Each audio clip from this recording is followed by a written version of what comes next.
কিছুক্ষণ পর জলাভূমির জঙ্গল থেকে ছুটে আসতে লাগলো দমকা হিমেল বাতাস। সেই বাতাস মেঘের সাথে মিশে ঘুরপাক খেয়ে খেয়ে এগিয়ে আসতে লাগলো তাণ্ডব করতে করতে। কোথা থেকে ছুটে এলো অজস্র শেয়াল কুকুরের ডাক।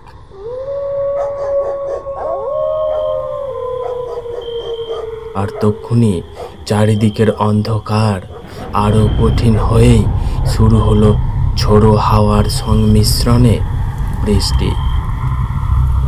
করে দিল সব লণ্ডভণ্ড। মৃতদেহগুলির চাপা দেওয়া সাদা কাপড়গুলো উড়ে কোথায় হারিয়ে গেল। সাথে সাথে পালাও পালাও চিৎকার।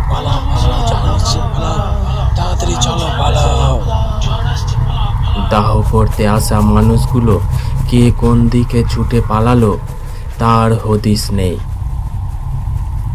ক্ষণিকেই তাদের ছুটে পালানোর পায়ে শব্দে রেস থেমে গেল। সম্পূর্ণ ফাঁকা হয়ে গেল শ্মশান চত্বর। পড়ে রইল শুধু উলঙ্গ অবস্থায় মৃতদেহগুলি। এদিকে চলতে লাগলো প্রকৃতির নিরন্তর তাণ্ডব লীলা। সব ধরনের গল্প শুনতে গল্পের সাথী বাই যোগীকে সাবস্ক্রাইব করুন এবং আমার সাথে থাকুন। আজকের গল্প তেমাথা কালী মন্দির। মনুষ্য জাতিকে বরাবরই কালের বিবর্তনের ধারায় কোনো না কোনো মহামারীর সম্মুখীন হতে হয়েছে। আমার আজকের গল্পটি রচিত হয়েছে সেই রকমই এক মহামারীর চিত্রপট নিয়ে। অতএব চলুন শুনতে থাকি সেই কাহিনীর প্রথম পর্ব।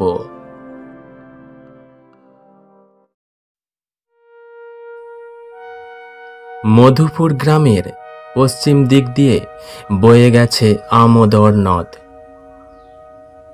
কিন্তু বর্তমানে নদটি মজে গিয়ে খালে রূপ ধারণ করেছে, তাই সেটিকে একটি খাল বলাই শ্রেয়। খালটি মধুপুর থেকে মোটামুটি 1 কিমি দূরে অবস্থিত। গ্রামের গা ঘেঁষে এঁকে বেঁকে বয়ে গিয়ে হারিয়ে গেছে। বর্ষা ছাড়া অন্য সময় 2-1 জায়গায় বাদে জল থাকেই না প্রায়। পুরো খাল পাড় কাশ বনের জঙ্গলে ভরা। অবশ্য তার মাঝখান দিয়ে একটা সরু পায়ে চলা রাস্তা। পাড়ের কোল থেকে শুরু করে এবং মধুপুরের প্রায় সভূমি পর্যন্ত মাঝের বিস্তর নিচু এলাকাটা একটা জলাভূমিতে পরিণত হয়েছে। প্রতি বছর বন্যার সময় আমোদরের জল উপচে ওই জলাভূমির সৃষ্টি করেছে এবং বছর বছর তাকে জাগিয়ে রেখেছে।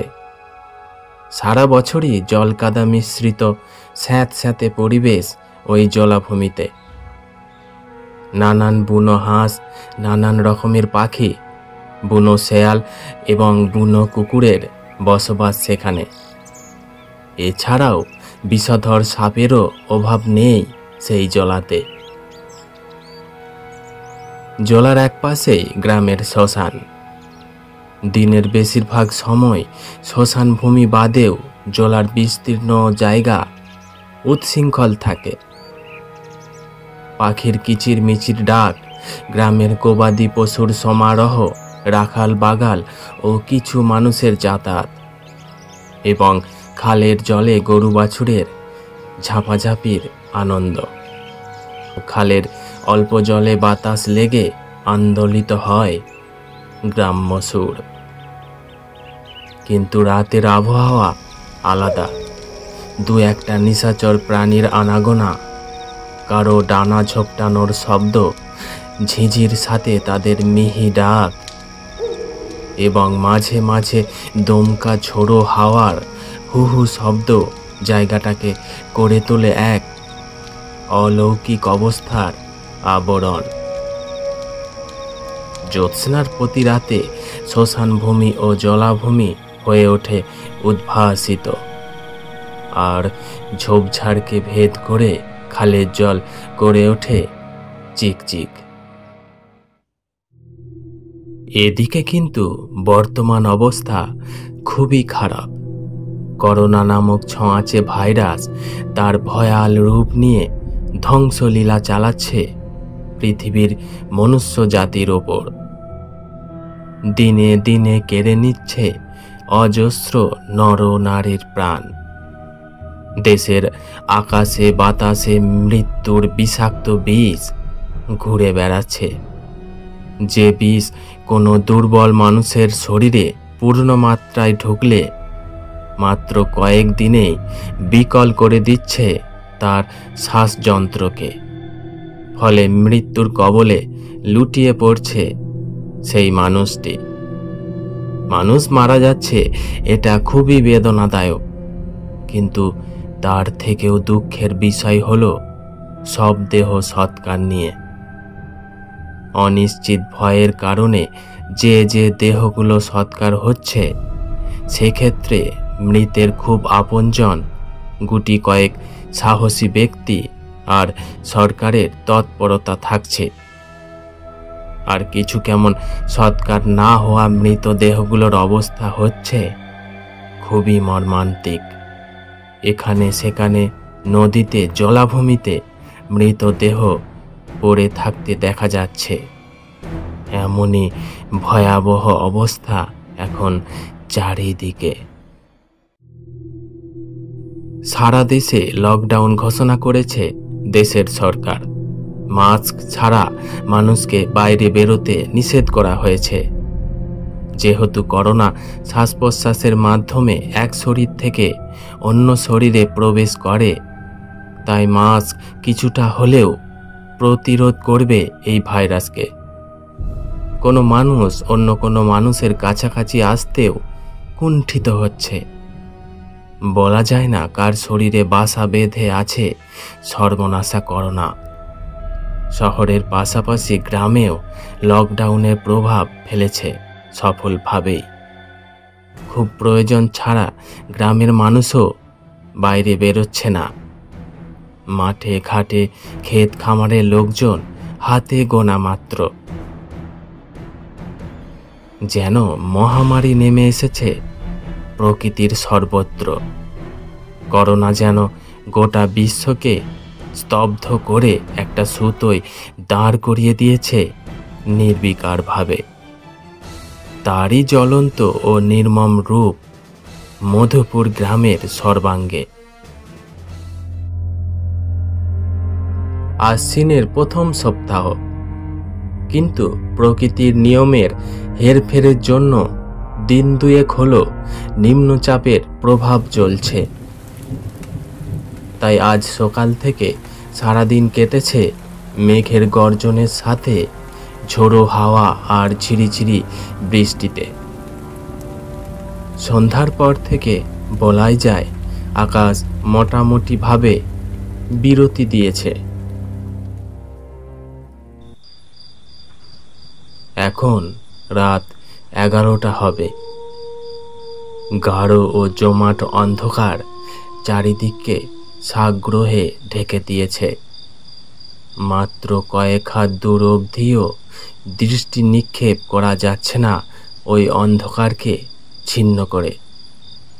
রাতের সেই কালো পর্দার নিচে একটা নিশ্চল ও অগোছালো চাদরের ন্যায় পড়ে আছে গ্রামের শ্মশানভূমি। শ্মশানভূমি বাবলা গাছের জঙ্গলে আবৃত। সীমান্তে একটা প্রকাণ্ড বটগাছ, যে গাছ সমস্ত বাবলা গাছকে ছাড়িয়ে দৈত্যের মতো দাঁড়িয়ে। গাছের স্তম্ভকার বৃত্ত থেকে নানান শব্দ ভেসে আসছে।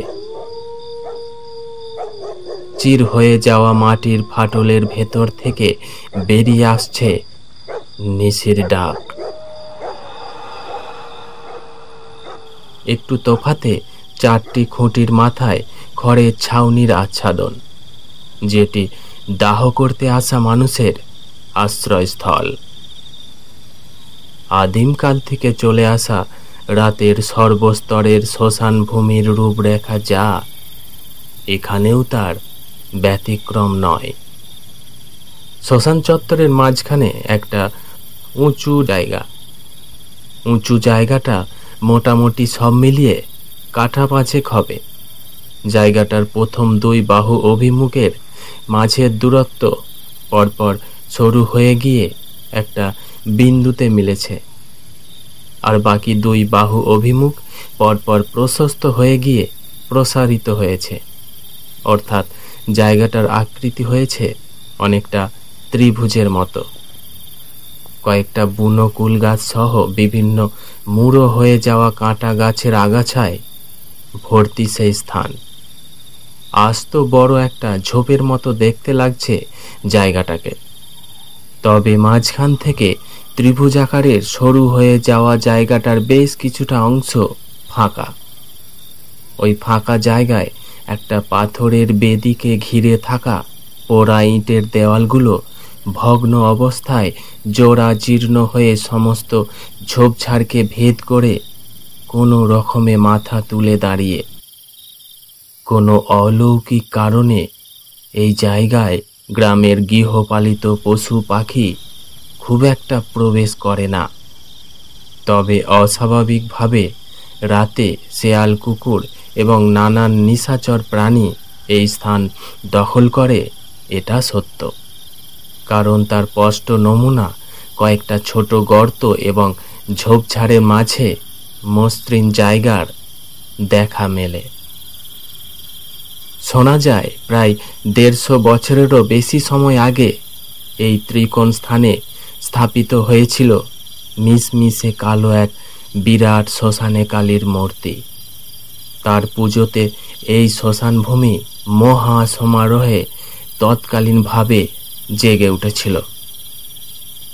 এভাবে কয়েক বছর পুজো চলার পর হঠাৎ কোনো এক অজানা কারণে বন্ধ হয়ে যায় সেই পুজো।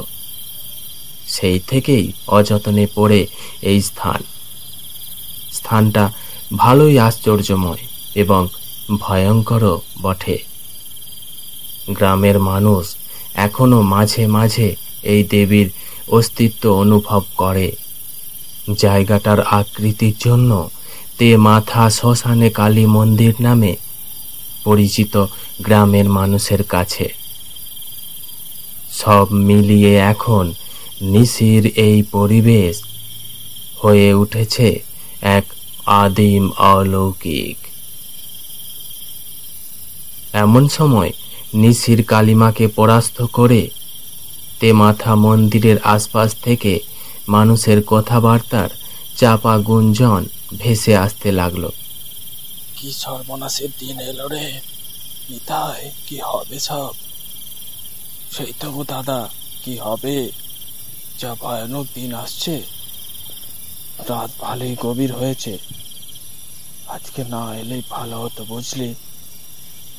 যেখান থেকে ওই গুঞ্জন শোনা যাচ্ছিল, অর্থাৎ মাথা মন্দিরের সম্মুখে প্রায় 50 হাত দূরে, সেখানে মাটিতে পাশাপাশি শোয়ানো 2টো মৃতদেহ, একটা নারীর আর একটা পুরুষের। তাদের মাথার পাশে মাটিতে পোঁতা কয়েকটা ধূপের গোছা। সেই ধূপের জ্বলন্ত ডগা থেকে বেরিয়ে আসা আঁকা বাঁকা ধোঁয়ার সারিগুলো পাতলা হয়ে হয়ে মিলিয়ে যাচ্ছে। খড়ের আচ্ছাদনের নিচে ছড়িয়ে ছিটিয়ে বসে আছে কয়েকজন মানুষ। 2জন মানুষ আচ্ছাদন থেকে একটু তফাতে ঘাসের স্তর পরিষ্কার করে চিতা প্রস্তুত করছে। একজন কোদাল দিয়ে মাটি কাটছে, আর 2য় জন গর্ত থেকে মাটি তুলে পাশে সারিবদ্ধভাবে জড়ো করছে।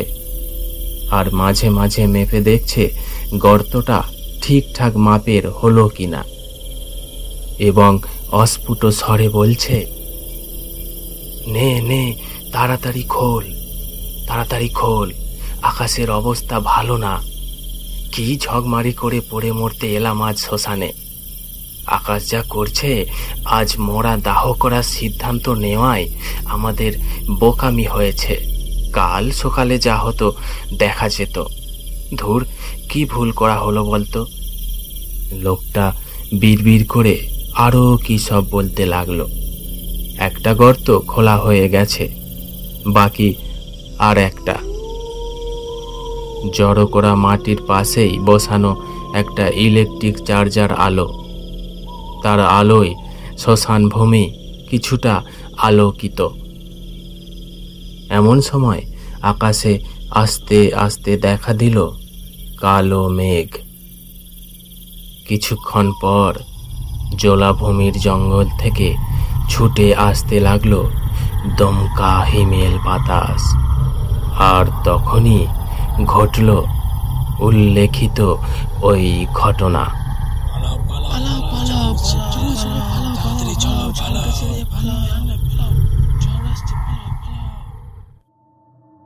মধুপুর শ্মশানে ওই ঘটনার পর হতভম্ব গোটা মধুপুর সহ পার্শ্ববর্তী এলাকা। ঘটনার পর থেকেই গ্রামে নেমেছে যেন মরকের ভয়ানক অভিশাপ। তার সাথে যোগ দিয়ে করোনা যেন দিনে দিনে ধূলিসাৎ করে দিচ্ছে গ্রামটিকে। মৃত্যুর হার ভয়ানকভাবে বেড়ে গেছে।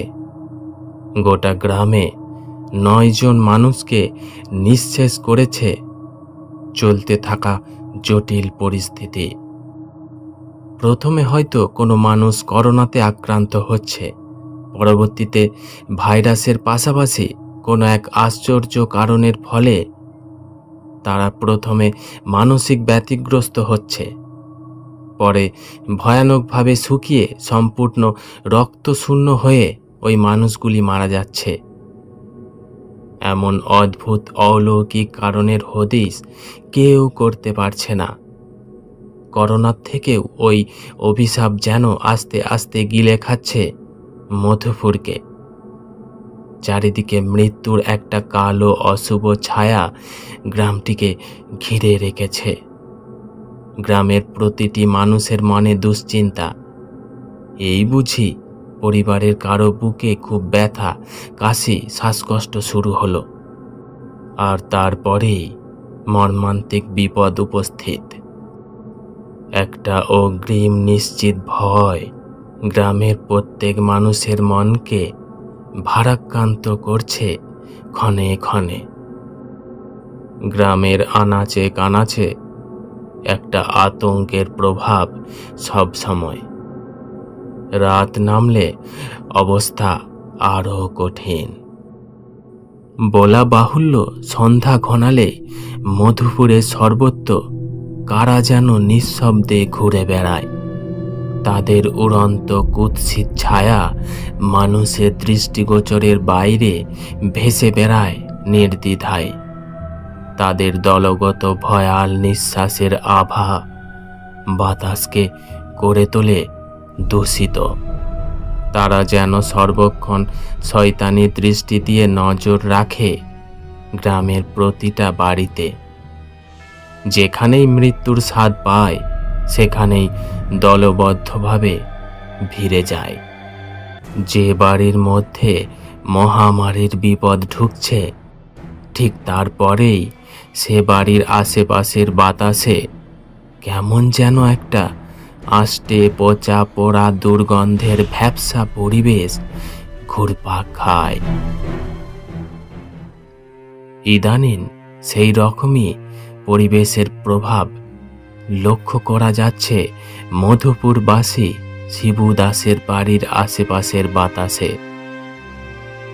বিপদ যে দোরগোড়ায় সে কথা আর বলার অপেক্ষা রাখে না। আশ্বিন তো শেষ হয়ে গেছে। দেখতে দেখতে কার্তিক মাসেরও শেষ সময় উপস্থিত। পশ্চিম গগনে হলুদ সূর্যটা আস্তে আস্তে লাল আভায় মুখ গোমড়া করে অদৃশ্য হলো মেঘের আড়ালে। টুক করেই যেন আজ মধুপুরে সন্ধ্যা নেমে এলো। ফলে হঠাৎ করেই আলোর পরিবেশটা নিভে গিয়ে কালো হয়ে গেল চারিপাশ, এবং ক্ষণিকেই সামনের পরিচিত জগৎটাকে করে দিল এক অজানা জগৎ। ঝিঁঝিগুলো কয়েক মুহূর্ত ডেকেই চুপ হলো অজানা আতঙ্কে। সন্ধ্যার সেই আবহাওয়া থেকে নিস্তার পায়নি শিবু দাসের ছোট একতলা বাড়িটিও। বাড়িটিকে দেখতে প্রেতপুরীর মতো লাগছে।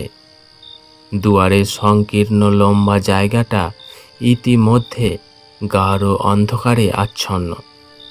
বাড়ির মধ্যকার ঘর দুটির হদিস পাওয়া মুশকিল।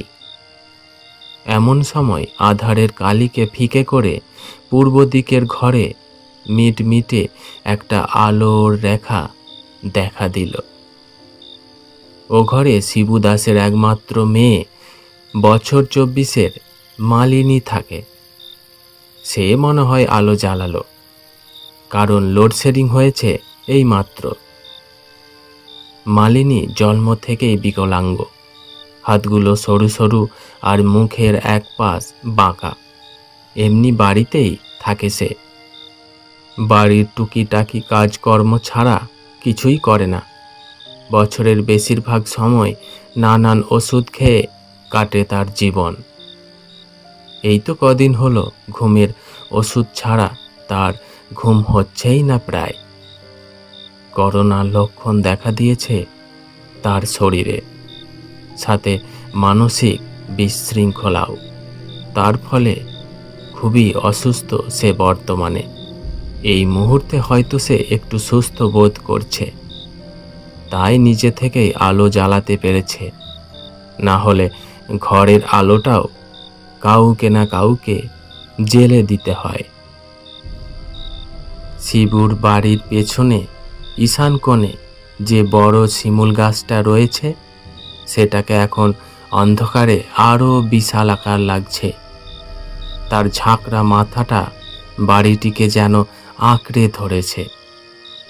শিমুল গাছের গা ঘেঁষে যে রাস্তাটা চলে গেছে গ্রামের ভিতরে, সেই রাস্তার দুপাশে নানান গাছপালা। বড় লতা পাতার একটা ঝোপ মাঝারি মাপের একটা গাছকে আষ্টে পিষ্টে ঢেকে মুড়ে দিয়েছে। শিবুর বাড়ি থেকে একটু দূরেই অবস্থিত ঝোপটা।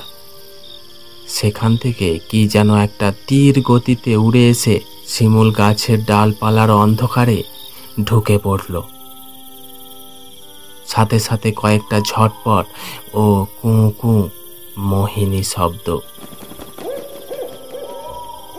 একটু পরেই আবার সমস্ত চুপচাপ, সেই একই নিশির পরিবেশের স্থিরতা।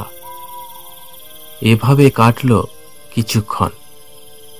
পরে আবার সমস্ত স্তব্ধতা কাটিয়ে বাড়ির উঠোনের মাঝখান থেকে একটা আলো রেখা ও একটা আন্দোলিত সুর ভেসে উঠল। শিবুর বউ সুদীপা সন্ধ্যার সাজে সন্ধ্যা দিচ্ছে উঠোনে। গোলগাল সুশ্রী চেহারার সুদীপা এখন যেন দেবী রূপ ধারণ করেছে। পরনে লাল পেরে সাদা শাড়ি, হাতে জ্বলন্ত পেতলের প্রদীপ। দু হাতের আড়ালে সেটিকে ঢেকে তুলসী তলায় রাখল সযত্নে। মাথায় শাড়ির আঁচলটা ভালো করে সামনের দিকে টেনে নিয়ে প্রণাম করল তুলসী তলার মাটিতে। প্রদীপের হলুদ আলোয় দেখা গেল সুদীপার রুক্ষ মুখটা। ক্ষণিক পর মাথা তুলে উপরে তাকালো সে। চোখ বুজে প্রার্থনার ভঙ্গিমায় বলল, হে ভগবান, সকল মানুষকে রক্ষা করো, রক্ষা করো ভগবান। আমাদের গ্রামটাকে বাঁচাও দয়াময়, বাঁচাও। প্রায় 1 মিনিট ধরে আরও বিভিন্ন প্রার্থনা করল সর্বময় শক্তির কাছে। এরপর উঠে দাঁড়িয়ে শঙ্খে ফুঁ দিল।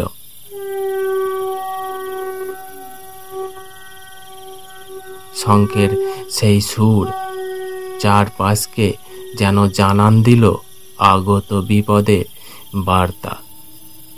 কিন্তু বেশিক্ষণ ধরে বাজাতে পারল না। শাঁখের আওয়াজটা কেমন যেন কেঁপে কেঁপে উঠল অজানা কারণে। ভয়ে সুদীপার গলা শুকিয়ে কাঠ হয়ে উঠল তক্ষুনি। বুকে হাত চেপে অনিশ্চিত বিষণ্ণ মন নিয়ে পিছনে ঘুরে ঘরের দিকে পা বাড়ালো সে।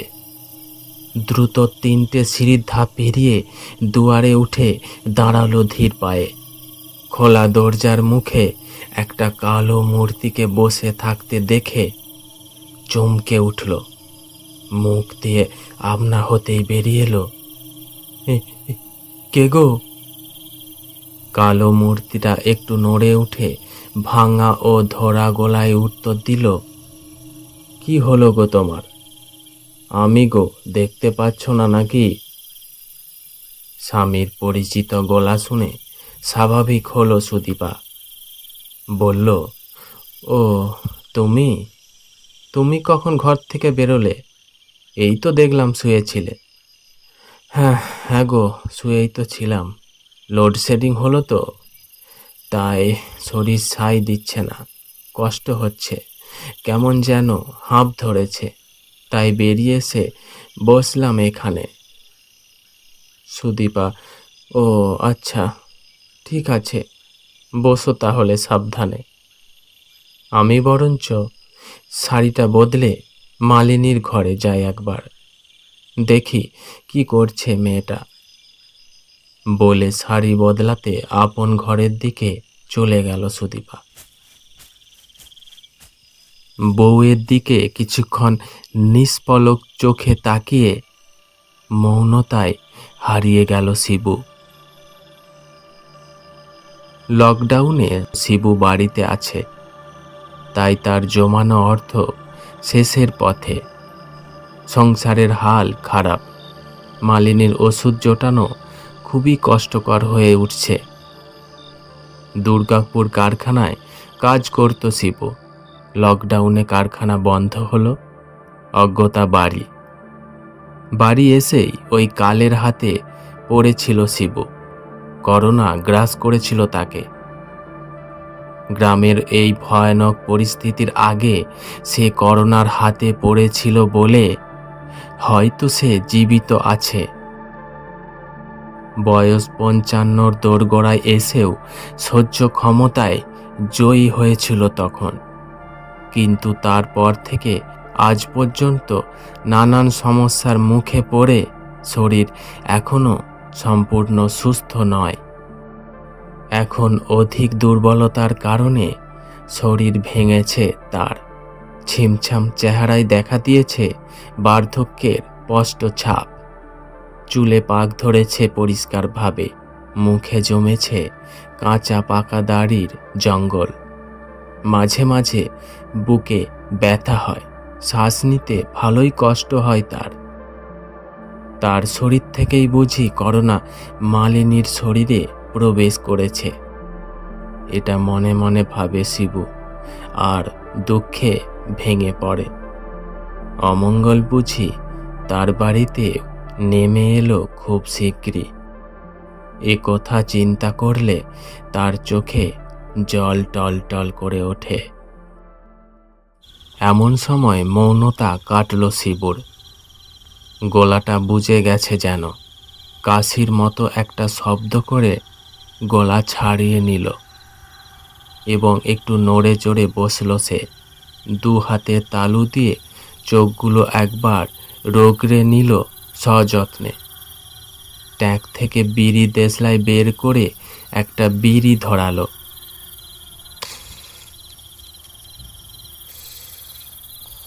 এবং দেওয়ালে মাথা ঠেকিয়ে তা টানতে লাগলো আস্তে আস্তে। 1 মিনিটে আবারও আবেশ ও মৌনতায় চোখ বুজে এলো তার। আর তখনই 3 দিন আগেকার স্মৃতিপট নাড়া দিয়ে উঠল হৃদয়ে এবং শিবু ধীরে ধীরে হারিয়ে গেল 3 দিন আগেকার ঘটে যাওয়া স্মৃতিতে। শুনলেন তেমাথা মন্দির গল্পের প্রথম পর্ব।